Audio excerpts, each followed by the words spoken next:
An 80-year-old fugitive walks behind a flock of borrowed sheep, deep in a wilderness that does not care if he lives or dies. You have probably seen it on stained glass windows, painted on church walls, or illustrated in children's Bibles. It is usually framed as a neat, contained spectacle. The fire illuminates without destroying. The fire dwells safely within the lowly.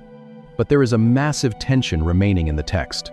Because if God's fire is a safe habitat, if the bush and the mountain and the people survive the flame, then why does the New Testament issue a terrifying warning? Why does Moses himself, the very man who stood inside the unconsumed bush, later turn to Israel and say, "The Lord your God is a consuming fire"? To resolve the paradox, you have to look at the Hebrew word Moses uses for consume, because it reveals exactly what the fire is actually hungry for. The tension is sitting right there in the book of Deuteronomy. 40 years after the incident with the bush, Moses is an old man standing on the windy plains of Moab. He is staring across the Jordan River, delivering his final sermon to the nation before he dies. And in Deuteronomy chapter 4, verse 24, the man who stood completely unharmed inside the blazing inferno of Sinai gives a terrifying warning. He says, "For the Lord your God is a consuming fire." Centuries later, the writer of Hebrews quotes this exact phrase to the early Christian church. If the fire is a safe habitat, why does it consume? The answer is buried in the Hebrew vocabulary, a clever way for God to get a shepherd's attention. We treat it like a supernatural flare gun, a pyrotechnic display meant to prove. The word your English Bible translates as consuming is the Hebrew verb akal. It is not a military word. It is a culinary one. Akal simply means to eat, to devour, to dine. It is the exact same verb used throughout the Old Testament for a family sitting down around a wooden table to eat a meal of roasted meat and warm bread. It is the word for feeding. That root changes everything about how we view the holiness of God. When we hear consuming fire, we picture a bomb. We picture a massive blast radius that wipes out everything in its path without distinction. But a fire that eats operates completely differently. When a silversmith holds raw ore to a raging flame, the fire is hungry. But it is not hungry for the silver. The heat eats the dross. It devours the lead, the tin, the dirt, and the dark impurities that corrupt the metal. As the black smoke rises and the slag melts away, the silver itself is not destroyed. It is revealed. The fire of God is not an indiscriminate weapon. It is a targeted hunger. It eats what is dead. It devours the rot, the sin, the idolatry, and the heavy chains that keep humanity enslaved. It does not obliterate the vessel. It eats the disease that is killing the vessel. When the fire fell on the thorn bush, that God is powerful before he hands down a list of impossible demands. But if you trace this specific fire across the centuries of the biblical narrative, there was no sin to burn away. So the wood remained intact. When the fire fell on the stone of Sinai, the mountain endured. But when the holy fire encounters human corruption, it eats the corruption to save the human. We fear the flame because we confuse our identity with our dross. We assume that if God burns away our pride, our deep-seated resentments, and our carefully constructed defense mechanisms, there will be nothing left of us but ash. But the biblical pattern promises the exact opposite. The deeper the fire burns, the more of your true original self emerges from the heat. The fire is not your executioner. It is your liberation. But to truly see how this liberation works in real time, you have to look at what happens when empires try to weaponize fire against the people of God. Because there is a moment in the biblical record where God's fire steps directly inside a human execution, and the result defies every law of physics. A furnace roars on the plains of Dura. The Babylonian Empire is at the height of its terrifying power, and it uses fire to enforce its authority.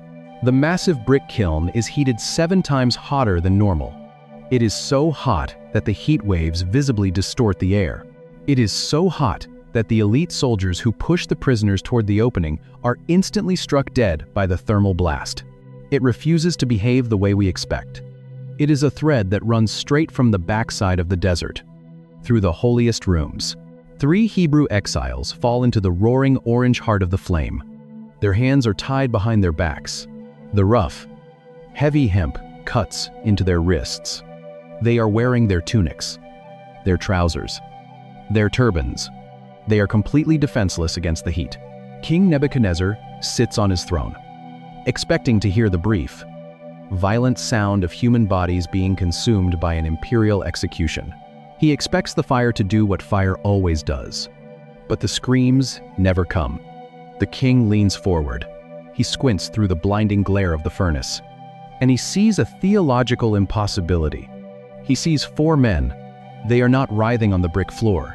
They are not curling into blackened husks. They are walking. They are moving freely, pacing comfortably through the exact center of the inferno. And the 4th man shines with a terrifying, unearthly light. Babylon built a fire to destroy the Senna, to annihilate the lowly, captive branches of Israel. But when the fire of the empire collides with the fire of Yahweh, the divine flame does what it always does. It becomes a habitat.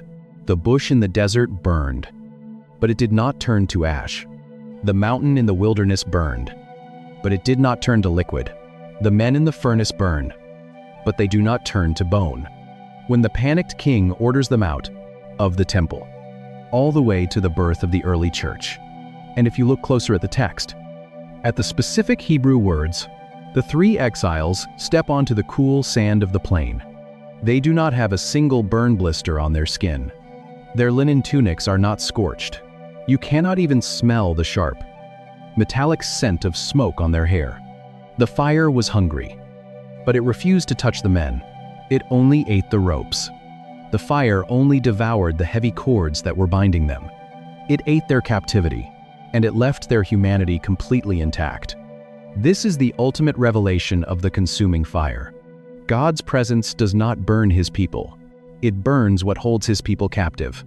The empire's flame was meant to be a weapon of mass destruction, but the fire is not an executioner's blade.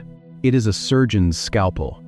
The furnace became the safest place in the entire Babylonian Empire, because the unconsuming flame of God was inside it. The men walked out carrying nothing but their freedom, which brings the terrifying, beautiful reality of this pattern directly out of the ancient world, and straight into the room where you are sitting right now. We spend so much of our spiritual lives running from the heat. We look at our own lives and we know exactly what we are made of. We know the quiet resentments we nurse in the dark. We know the false identities we project to the world, the coping mechanisms we use to numb. The author chooses. You start to see something that the Sunday school version completely misses. Most people assume the fire of God is fundamentally dangerous. The dry taste of anxiety at 2 in the morning. The secret shame we carry like a lead weight in our chests. We know, instinctively, that these things are dross. They are the rot inside the wood. And because we know this, we keep our distance from the mountain. We settle for a safe, distant, thoroughly managed version of faith. We assume that if the unyielding, absolute holiness of God ever actually drew near to us, the blast radius would take us out along with our sins. But the biblical record of the fire tells a completely different story. If you are in a season where the heat feels absolutely unbearable, if the circumstances of your life are burning away your illusions of control, stripping down your carefully constructed defenses, and leaving you feeling terrifyingly exposed, do not assume you are being punished. Do not assume God has handed you over to the flames. The heat is not an eviction notice. It is a rescue operation. The fire is pressing in, but it is not hungry for you. It is hungry for the heavy cords that are cutting into your wrists. It is eating the things that have kept you bound, the anxieties that have kept you paralyzed, the false narratives that have kept you small and afraid. The fire is meticulously, purposefully eating the death out of you. When you feel the heat, the human instinct is to panic, to bargain. We are taught that divine holiness is a threat to human brokenness. We assume that God is a consuming fire who will obliterate anything fragile. To find any escape route back to the cool, predictable comfort of the shadows. But the safest place you can possibly be is inside the unconsuming flame. You are not losing your identity. You are losing your ropes. God is doing for you exactly what He did for the thorn bush, exactly what He did for the exiles, and exactly what He did for the early church. He is making you a habitat, but to see the sheer, staggering consistency of this grace, you have to step back and look at the whole tapestry at once. Because from the desert of Midian to the upper room in Jerusalem, the flame has never once changed its nature. Picture the fugitive shepherd one last time. He pulls his rough cloak over his face to shield his eyes. He steps barefoot onto the blistering sand of Mount Horeb. He stands completely breathless in front of an inferno that refuses to destroy. The desert weed ignited, and the fragile wood remained completely intact. A fugitive nation stood beneath a blazing peak, and the massive rock did not melt into ash. A priest carried oil into a pitch-black tent, and a golden tree bloomed in the suffocating dark. 3 exiles fell into an imperial furnace, and the unearthly heat only ate their chains. Fishermen sat in a borrowed upper room, flawed, or imperfect that comes too close. The assumption is simple. If the fire falls, you better be flawless, or you will be ash, and the fire of heaven rested safely on human flesh. A prophet warned of a terrifying, consuming hunger, and the flame devoured the rot to save the vessel. A holy God bypassed the towering cedars of the ancient empires and chose to make His permanent home inside the thorn bush. Same fire, same God. But maybe the part that stays with me most is the dust. The pale, dry dust of the Midianite desert covering, that very first. Scraggly senna. God did not wait for the weed to become an oak tree before He stepped inside it. He did not demand that the bramble produce fruit before He made it holy. He simply descended into the lowly, unimpressive wood, exactly as it was. If you are in a season where you feel fundamentally unimpressive, if you feel like a dry weed barely surviving on the edge of a wilderness, assuming God is only interested in the pristine cedars, you are misreading the flame. The fire is not demanding you become a monument. It is asking to dwell in your thorns. If this opened something inside you, subscribe. Leave a comment. Even one word helps. Share this with someone who is walking through the furnace right now and needs to know they will not turn to ash. Pray for us as we keep digging into these texts. And may the God, who has never feared your thorns, but the bush is not destroyed.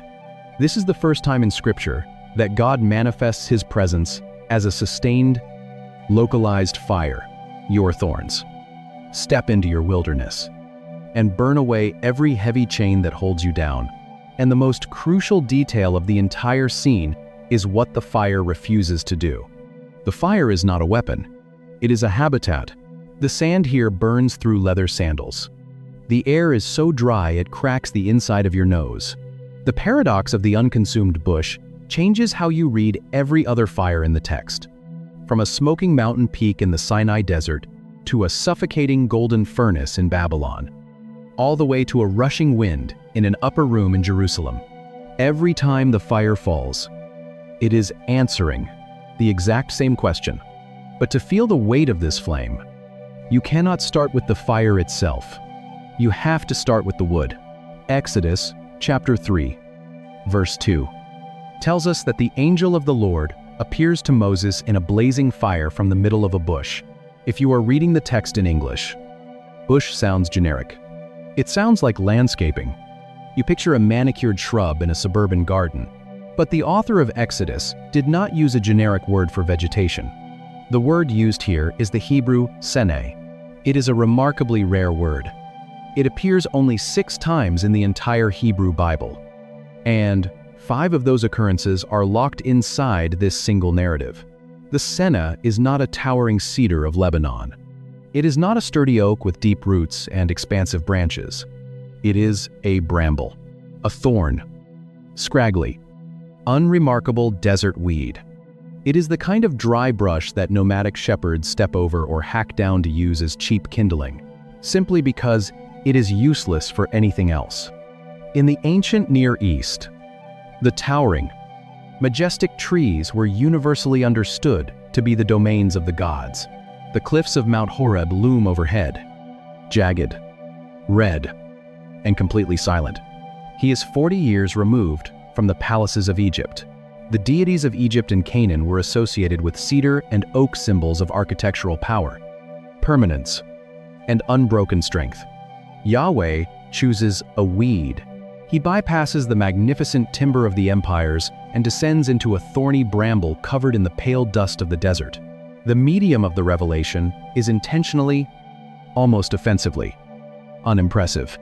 This is not a coincidence. It is a theological baseline.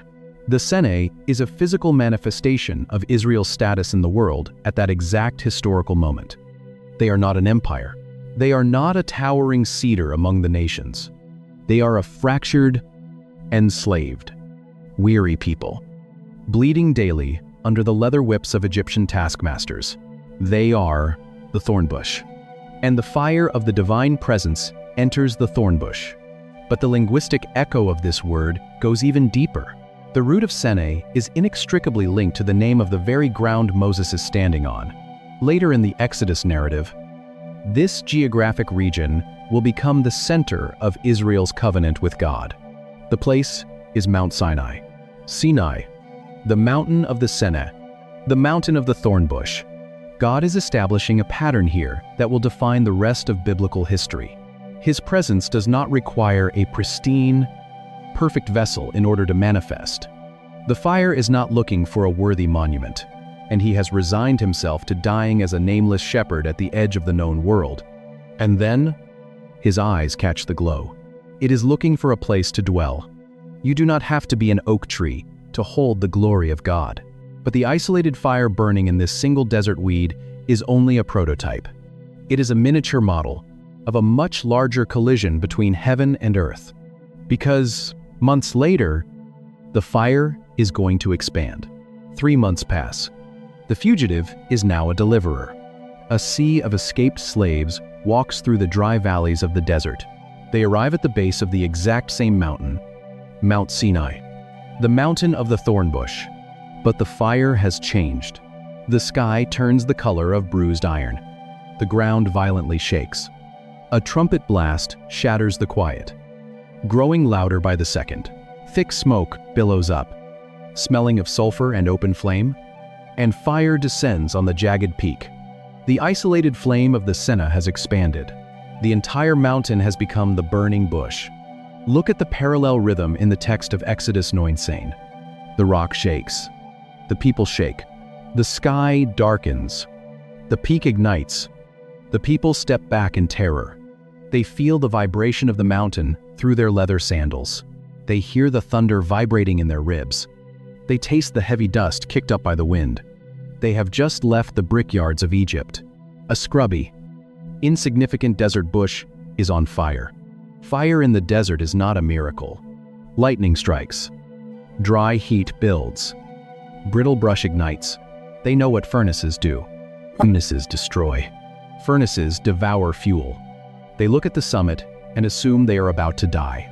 They assume the holy fire will consume their unholy camp. But watch what the fire refuses to do. It roars.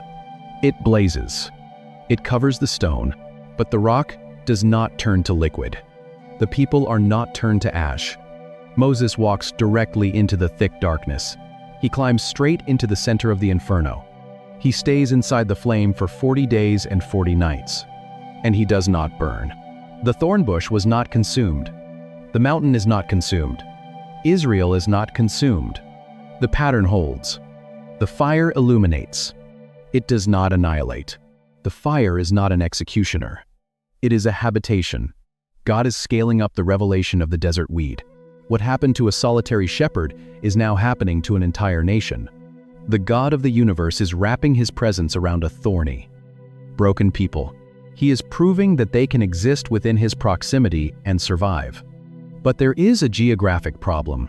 A mountain cannot be moved. Sinai is massive. It is stationary. The fire is anchored to the rock. Israel has a journey to make.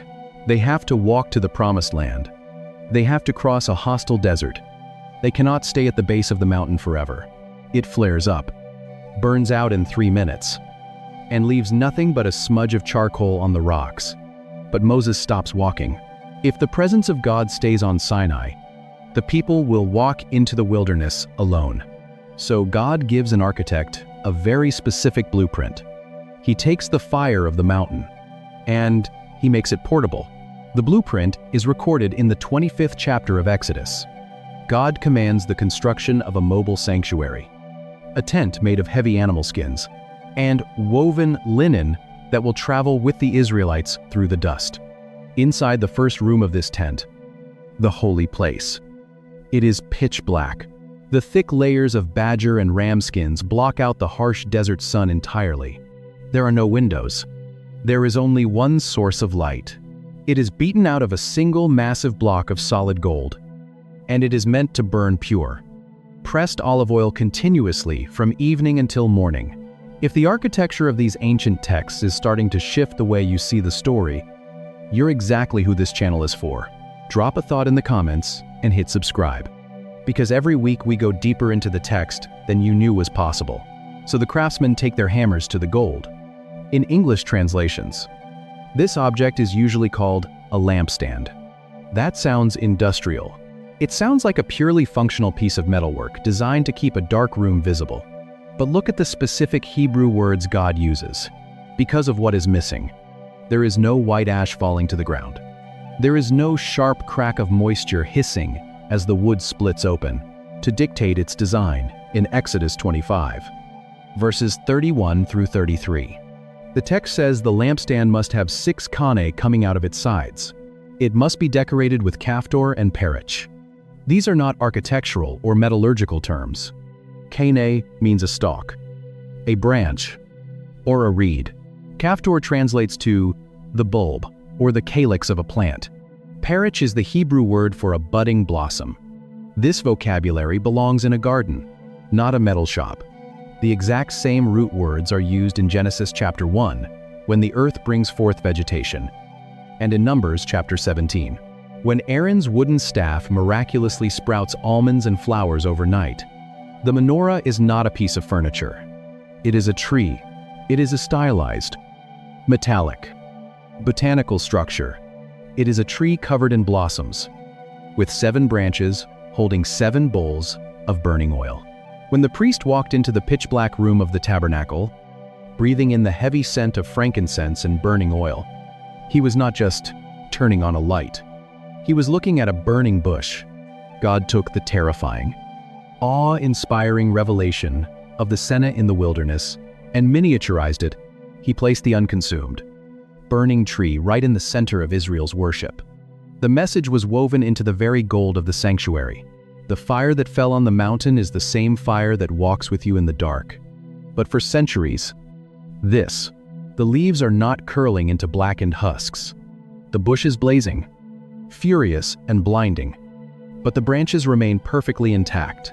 Portable fire remained confined. It was kept behind a thick woven veil, tended only by a select group of priests, hidden entirely from the eyes of the ordinary people outside the tent. The fire was close, but it was not accessible, until one morning in Jerusalem, a wind violently blew open the doors, and the fire found a new kind of branches. 50 days after a Roman crucifixion, 120 men and women are crowded together into a stone room in Jerusalem. The air is stagnant and heavy. They are waiting, just as they were instructed, but they do not know exactly what they are waiting for. Then, the silence shatters. A violent rushing wind rips through the house. It rattles the heavy wooden doors. It vibrates through the floorboards beneath their bare feet. The sound is deafening, like a localized hurricane trapped inside 4 walls. And then, the fire falls again. But this time, the flame behaves differently. It does not strike the massive bronze altar in the temple courtyard across the city. It does not ignite the golden tree hidden behind the heavy temple veil. It splits. It divides. It becomes individual tongues of flame, and it descends directly onto the heads of the people sitting in the room. Look at the parallel. A Galilean fisherman is not an emperor. A tax collector is not a high priest. A former zealot is not a king. The flame is not destroying the wood. It is illuminating it. It is perhaps the most famous image of the Old Testament, to the Roman Empire, and even to the religious elite of Jerusalem. These people are nothing. They are uneducated, unimpressive, perfectly ordinary. They are the human equivalent of the desert weed. They are the Sene, and the fire of the divine presence descends directly onto them. For centuries, the fire was kept behind a thick, woven veil, guarded by a select bloodline of priests. If an ordinary person touched the holy things, they died. The separation was absolute. The fire was close, but it was untouchable. Now, the veil is torn. The fire has broken out of the Holy of Holies. It has crossed the city, bypassed the religious infrastructure entirely, and found a new sanctuary in a borrowed upper room. Picture the scene. Flames are resting directly on human flesh. And, exactly like the thorn bush in the Midianite desert 15 centuries earlier, the people do not burn. Their hair does not singe. Their skin does not blister. The smoke does not choke their lungs. The people are not casualties of divine holiness. They are the new branches.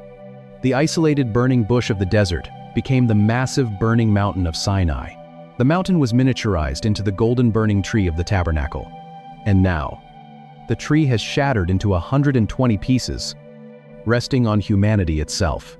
God is taking the habitat of his own presence and grafting it into the human chest. It is a beautiful, cohesive pattern.